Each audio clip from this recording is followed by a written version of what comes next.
El centro clandestino, conocido como Club Atlético a partir de los testimonios, funcionaba en la órbita del primer cuerpo del Ejército. Era un edificio muy grande, como pueden ver en la planta, todo lo que ocupaba de la manzana. Un edificio de 3 pisos. Pasa a la siguiente. Un edificio de 3 pisos, de los cuales tuvo en paralelo un uso legal y un uso ilegal. El uso como centro clandestino estuvo abocado más que nada a la planta del sótano y a algunas áreas de la planta baja, mientras que en el día a día, digamos, mientras fue centro clandestino, el resto del edificio seguía afectado a un uso legal, era almacén de suministros de la Policía Federal, es decir, donde se iban a buscar las cachiporras, los uniformes, bueno, todo lo que las fuerzas policiales necesitaban, digamos, para abastecerse. A fines del año 77, toda la traza, lo que hoy es la traza de la autopista, todos esos edificios fueron sometidos a demolición, fueron expropiados por el gobierno de la ciudad, y este edificio no tuvo en ese caso un tratamiento particular, sino que sufrió lo mismo que sufrieron todo el resto de las edificaciones que estaban en esa línea. Es decir, que a fines del año 77, todos los secuestrados que estaban en ese campo de concentración son trasladados a otro campo de concentración y el edificio es desmantelado, demolido, soterrado y posteriormente se le construye una autopista encima. Lo de desmantelado, hay testimonios que dan cuenta de que tal vez parte del centro clandestino fue reutilizado para montar otro centro clandestino, que es el Olimpo, del cual habló Ana. Cuentan algunos testimonios que habrían sacado las puertas de las celdas y eso habría sido reutilizado, cosa que nosotras como arqueólogas de la materialidad hoy no podemos comprobar porque esa parte del Olimpo también está desmantelada, digamos, la de las celdas. Tal vez hoy esas puertas estén en celdas en uso, ¿no? El lugar es totalmente tapado por la autopista y posteriormente, a partir del año 1996, bueno, la década del 90 es muy particular en la Argentina, se implementa el modelo neoliberal en su máxima expresión, bueno, nosotros lo conocemos como la época del menemato, y había en la televisión muchas expresiones en ese momento, salieron, digamos, represores a hablar, había como una libertad, digamos, de decir determinadas cosas que por ahí hoy no surge tanto, y en paralelo a eso también grupos de gentes, de organismos, derechos humanos, sobrevivientes, familiares, organizaciones barriales, también en paralelo a esta libertad que se generaba, digamos, de pensar ese proceso, digamos, esa última dictadura cívico-militar como algo no tan malo, empezó a haber procesos de recuperación de la memoria de estos espacios. En este caso concreto, un grupo de gente, estamos hablando tal vez de no más de 30 personas, se comienza a reunir debajo de la autopista, en lo que era la nada misma, a hacer jornadas de memoria, pidiendo y demandando que ese lugar sea un espacio de memoria, diciendo, debajo de toda esta tierra está el centro clandestino de detención, tortura y exterminio Club Atlético. En realidad en ese momento decían centro clandestino, porque también en la construcción de esta terminología ha habido muchas discusiones por detrás, y esto de definirlo centro, clandestino, detención, tortura y exterminio fue una discusión en sí mismo, digamos, a la cual hoy se ha llegado como a un consenso muy amplio.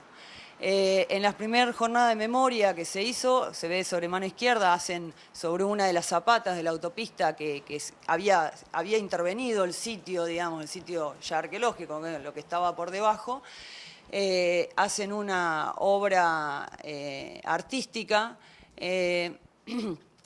nosotros le llamamos el tótem, o ellos le llamaron el tótem en su inicio. La idea es como cuerpos saliendo de la tierra, y en esa misma noche que el tótem queda ahí en ese espacio público, digamos, en ese lugar de la ciudad, es incendiado. Así es que se hacen jornadas de desagravio, se hace un segundo tótem con el mismo concepto, pero ya con otro material, y ese tótem también la primera noche pasa a ser agredido y bueno, fue destruido. Y posteriormente se construye un tercer tótem, que es el que hoy ya conservado y restaurado está en el sitio, que es el que veíamos, de chapa de la derecha. Más difícil de destruir o al menos imposible de incendiar.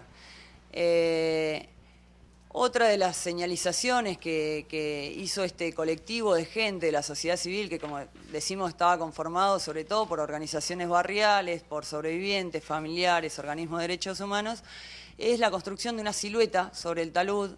Bueno, la silueta tiene una larga historia, digamos, en sí misma, digamos, como forma de comunicar a un todos que no conocemos, a un montón de desaparecidos de los cuales se sigue reconstruyendo los listados de quiénes eran. Ese colectivo civil también llegó un momento en que se dio cuenta que sin el apoyo, digamos, de ciertos recursos, tanto de personal como de dinero y técnico, no se iba a poder llevar a cabo la excavación arqueológica. Entonces, bueno, voy pasando algunas imágenes de la primera etapa. Un poco Ana explicó el contexto, o sea, en el año 2002 el gobierno de la ciudad tenía un gobierno proclive a las políticas de derechos humanos.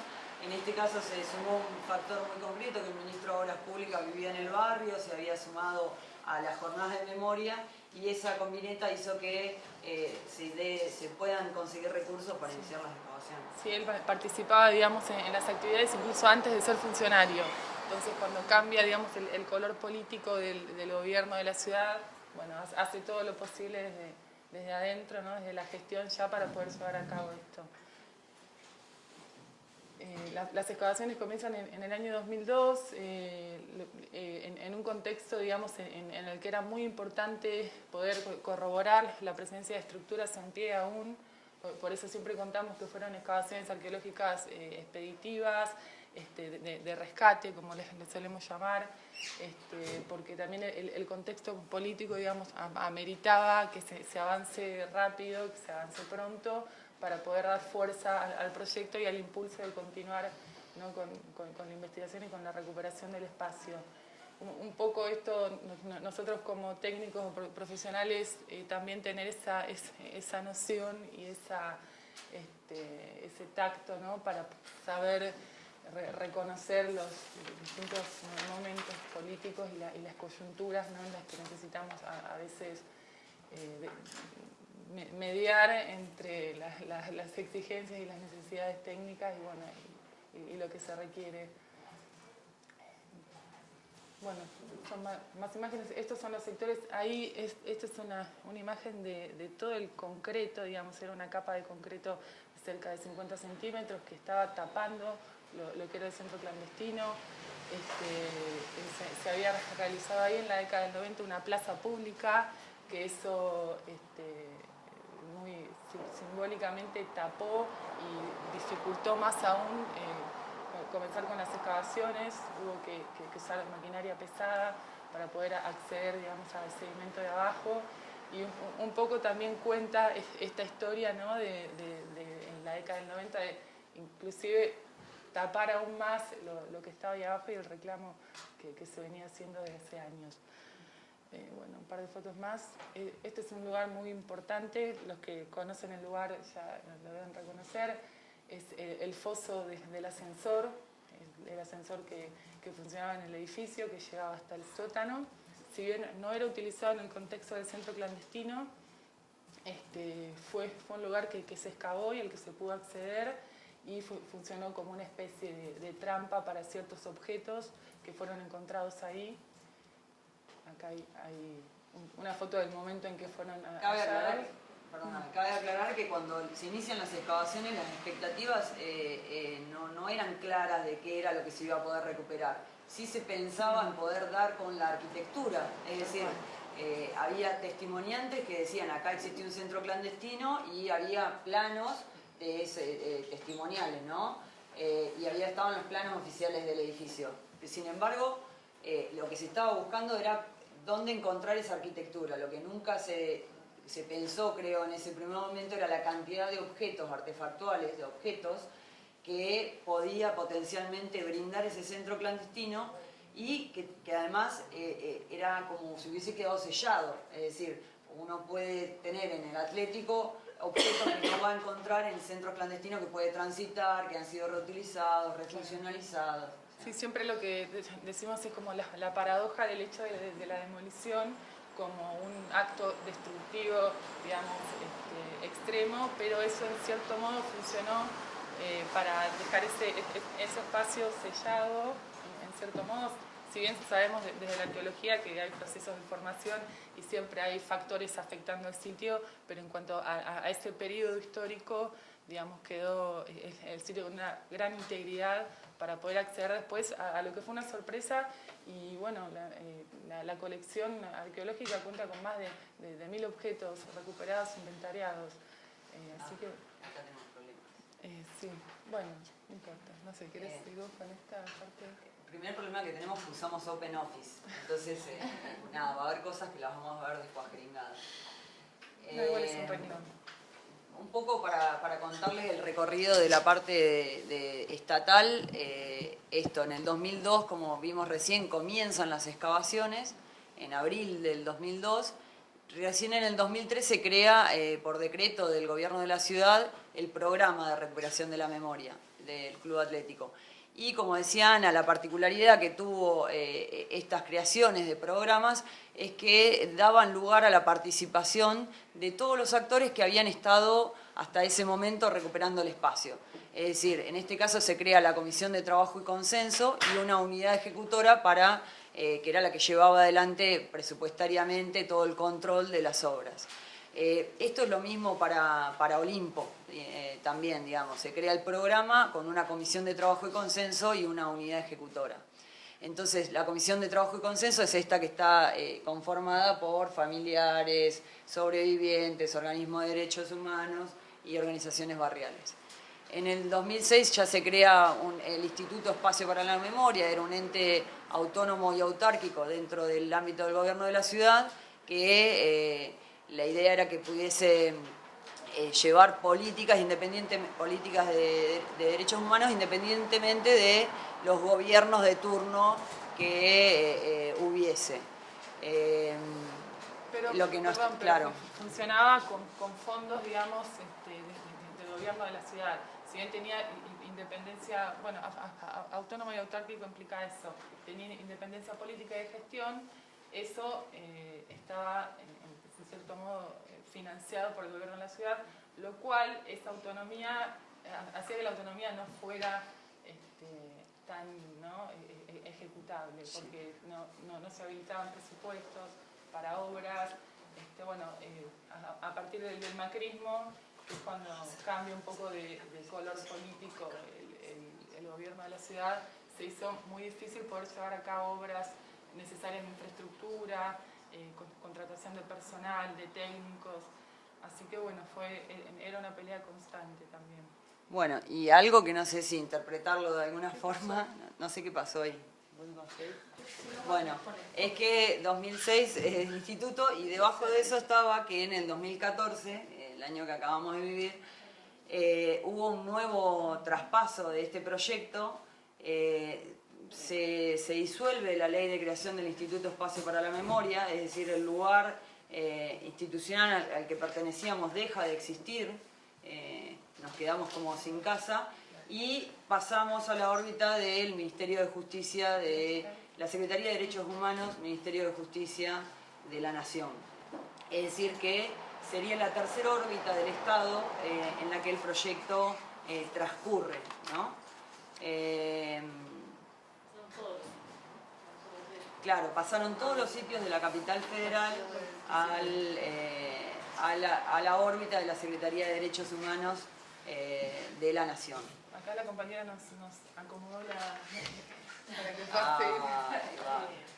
Bueno, ahí está, digamos, el nuevo traspaso que de hecho lo estamos transitando, porque no sé si alguien ha estado viviendo una situación similar.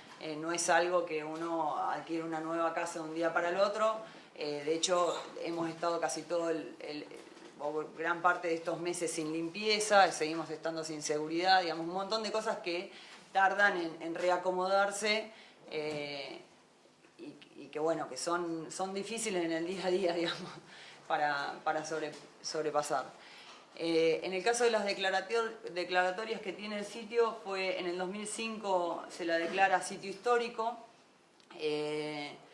y se le afecta a urbanización parque, es decir, solamente se puede realizar en ese espacio investigaciones tendientes, excavaciones. Tomando un poco las preguntas que nos habías enviado, nosotros se nos ocurría como ejemplo de qué cosas la institucionalidad, digamos, decidió conservar de lo que había, pensando en el proceso de recuperación, tomó aquellos monumentos que había, íconos que había hecho todo lo que fue el proceso de recuperación de la memoria. Es decir, que la silueta pasó a estar institucionalizada, como ven, contábamos ayer, tiene baranda, tiene escalones, los cartelitos fueron rehechos.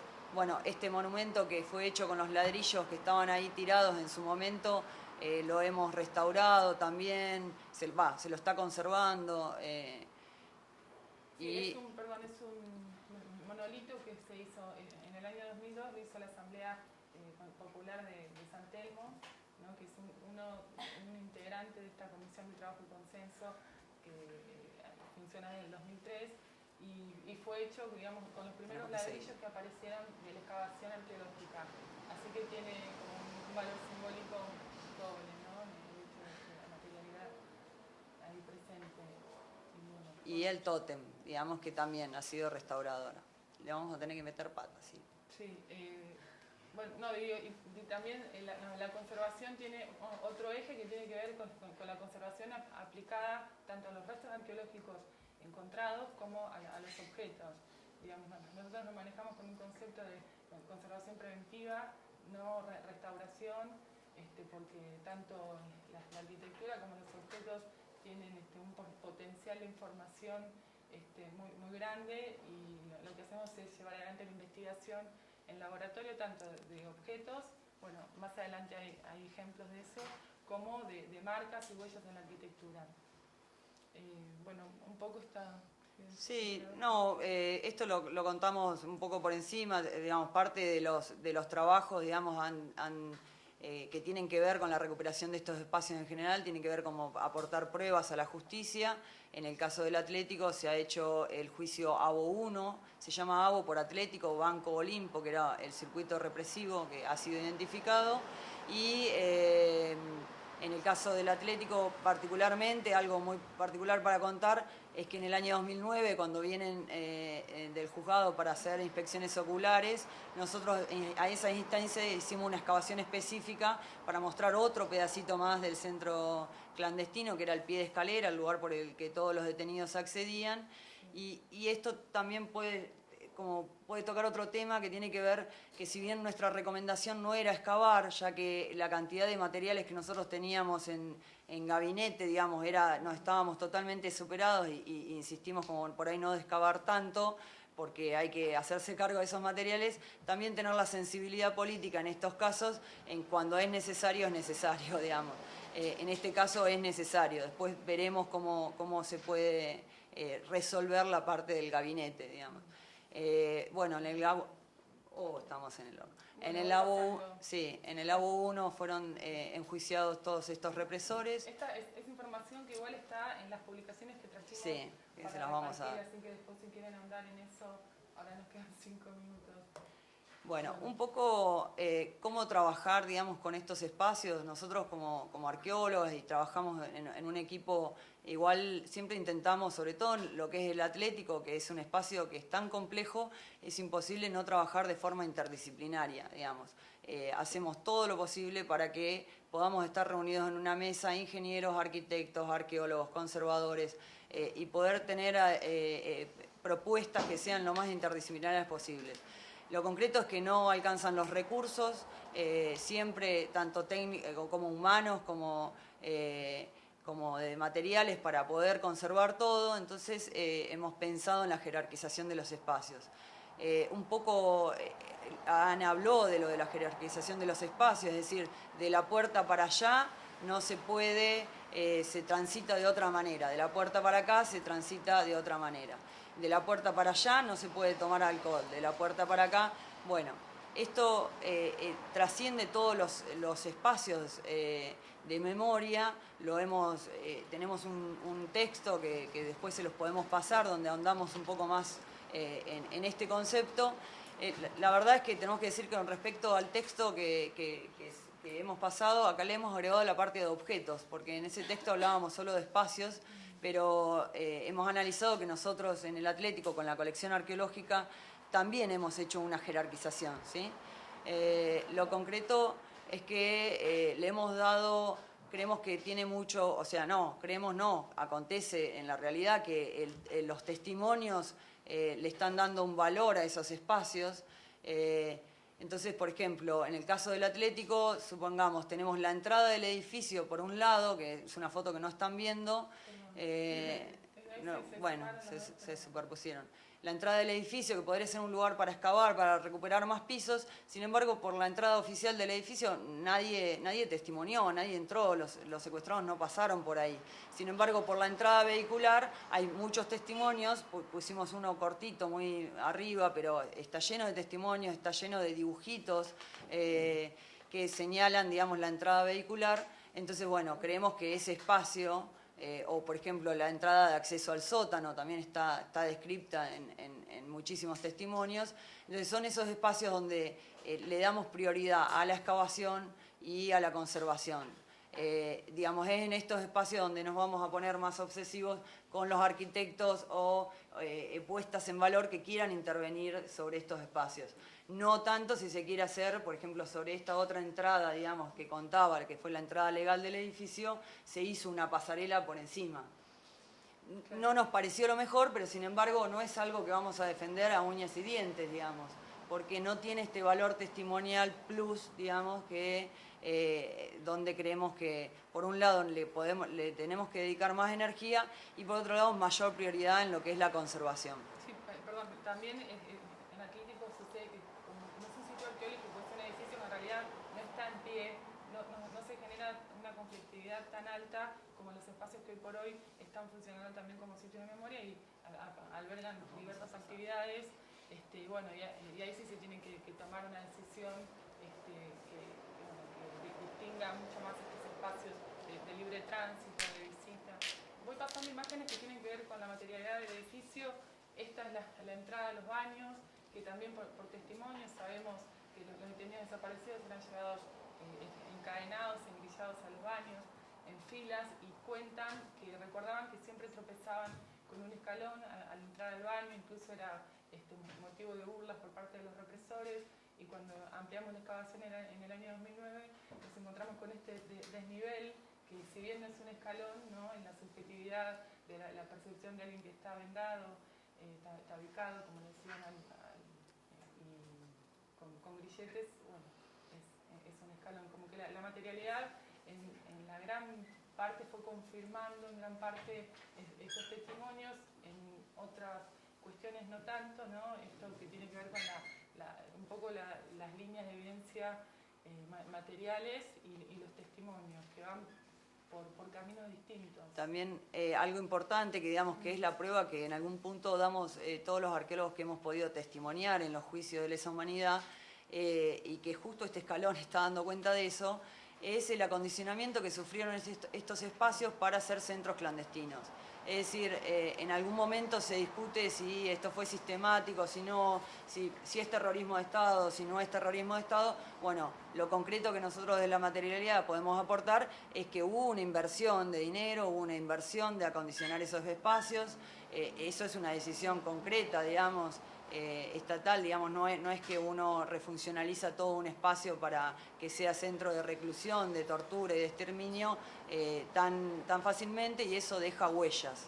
En este caso se está viendo la huella de un tabique divisorio de celdas. Ese tabique, como se ve en el croquis a la izquierda, se encontró en fragmentos y lo podemos observar en laboratorio, está exhibido, y el mismo tiene inscripciones de los secuestrados que en un libro de huellas que algunos van a poder ver, bueno, ahora se los mostramos, está el calco, digamos, de las inscripciones. En este caso es un sector que era de la enfermería, es un tabique divisorio de la enfermería que está caído y se puede observar un pedacito del piso original de Flexiplas, que también hace poco vino una sobreviviente que lograba identificarlo.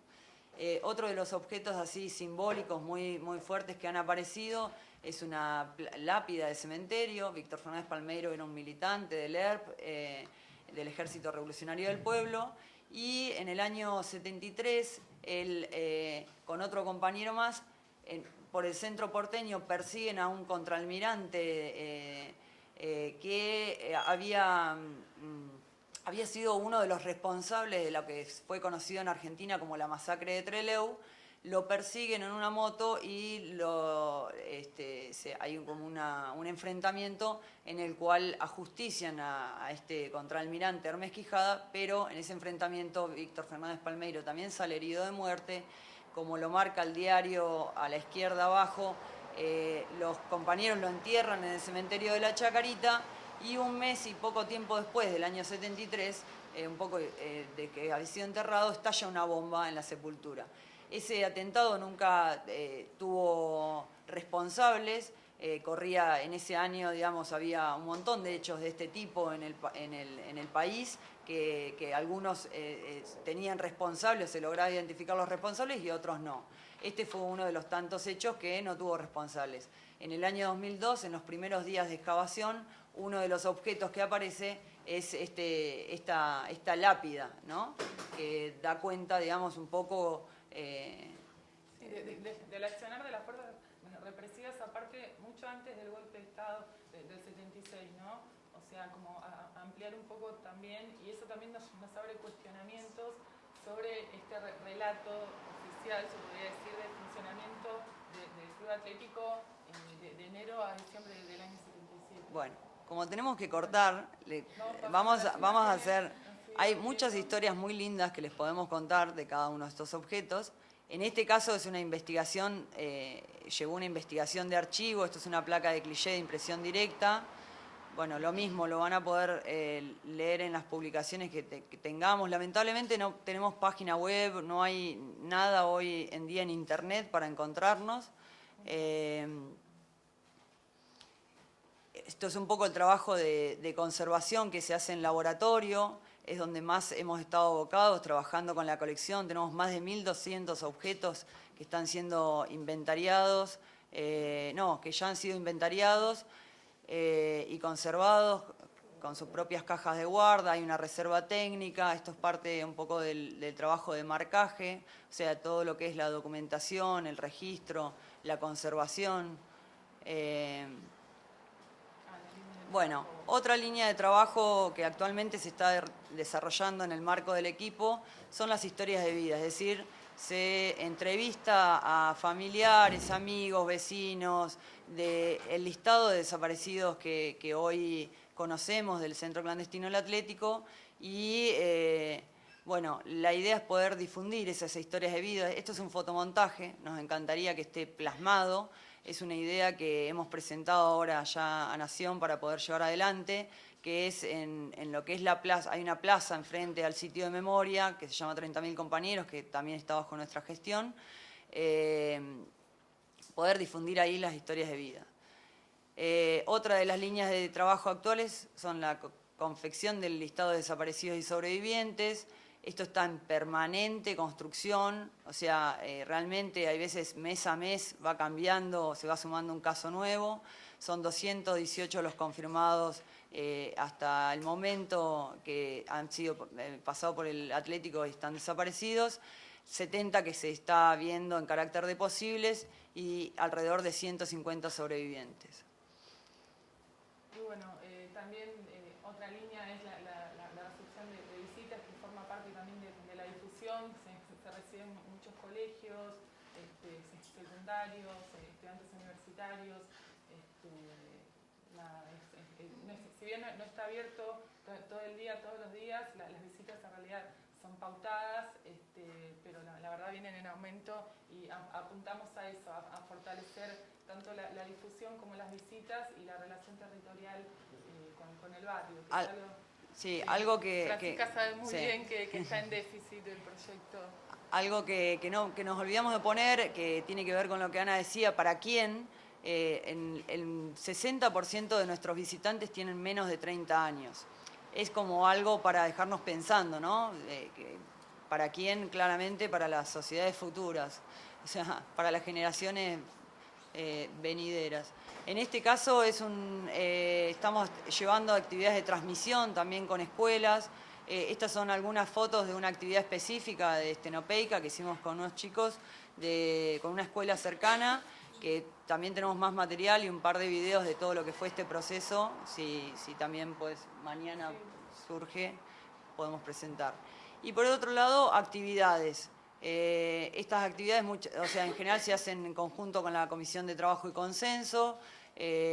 Ahora en diciembre, estas fotos no reflejan lo de diciembre, se hizo una señalización del espacio, también se construyó una señalética de 25 metros por 2 metros de ancho que se colgó de la autopista, y bueno, justamente en este momento también se está en conflicto porque nos la sacaron, digamos, y la concesionaria de las autopistas de Buenos Aires nos sacó esa señalización, así que también se está peleando por ella.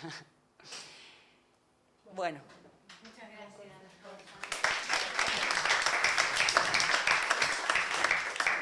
Bueno,